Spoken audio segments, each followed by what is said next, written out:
Nous nous appelons Sylvie, je m'appelle Hubert et nous sommes partis de France il y a 5 mois. À nous deux, nous totalisons un petit peu plus de 120 ans, comme vous pouvez le voir. Et on est actuellement en train de réaliser un très vieux rêve qu'on a depuis plus de 30 ans, qui est de venir en Chine avec notre vélo, et plus particulièrement ici devant la cité interdite.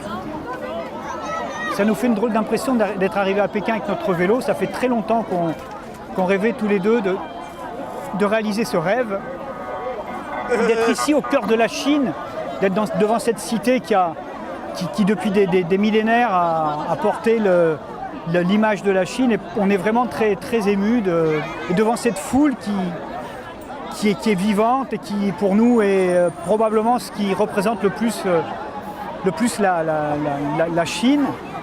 Et jamais on n'aurait espéré faire ça, arriver là où on en est. Et on est vraiment très, très content de ça et puis fiers en même temps d'y être arrivé. Au cœur de l'Empire du Milieu. D'être arrivé au cœur de l'Empire du Milieu, grâce à toutes les amitiés qu'on a rencontrées au long du voyage. On a fait énormément de rencontres et on continuera à en faire.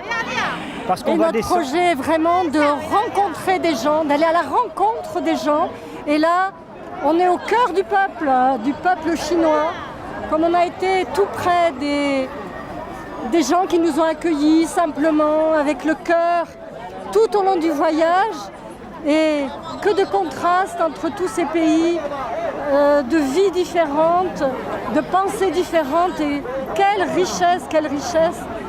On a été vraiment très émus et on pense continuer à l'être et que ça se continue, que le voyage soit aussi riche d'enseignements sur tout le reste du temps que nous avons pour visiter et faire ces belles rencontres.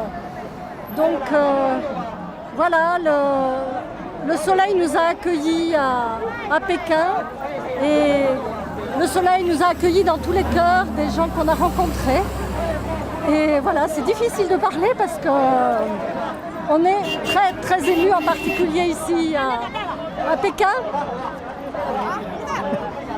Un peu de larmes dans les yeux et beaucoup de soleil dans le cœur. Et beaucoup de fierté d'y être arrivé. Puis ça va continuer comme ça pendant des mois. Voilà.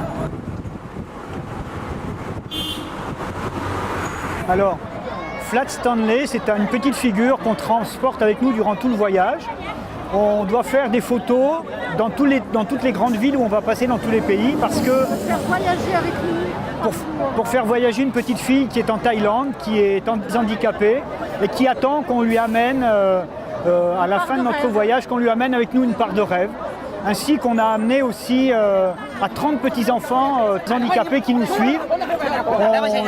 Ils nous suivent sur notre blog et on va leur ramener plein de souvenirs parce qu'on leur a dit un jour qu'on était des rêveurs et qu'on allait leur chercher une poignée de rayons du soleil et qu'on leur ramènerait, qu'on allait au bout du monde chercher une poignée de rayons du soleil et qu'on leur ramènerait avec notre vélo. Voilà. Donc on va les faire rêver, on va faire rêver cette petite fille et on va faire rêver tous ces petits-enfants avec nous. Et c'est un grand rêve qu'on suit. Et, à notre âge, quand même, on s'est dit, on a encore le droit de rêver. Il est temps, il n'est pas encore trop tard. Il est temps de rêver, c'est pour nos enfants et tous les enfants du monde qu'on fait ça. Voilà. Nous voici dans l'Empire du Milieu qui marque aussi la moitié de notre voyage. Après la Pologne, la France d'abord, les pays baltes, la Russie, la Sibérie, la Mongolie, nous voici à Pékin. Et nous continuons donc vers l'Asie du Sud-Est. Vous pouvez suivre la suite de nos aventures sur notre blog Nos rayons pour un soleil, blogspot.fr, où vous pourrez également faire un don à Andy Chien, puisque nous collectons des fonds pour essayer d'offrir à un enfant handicapé un chien accompagnant. Voilà. Merci. Et à bientôt sur le blog.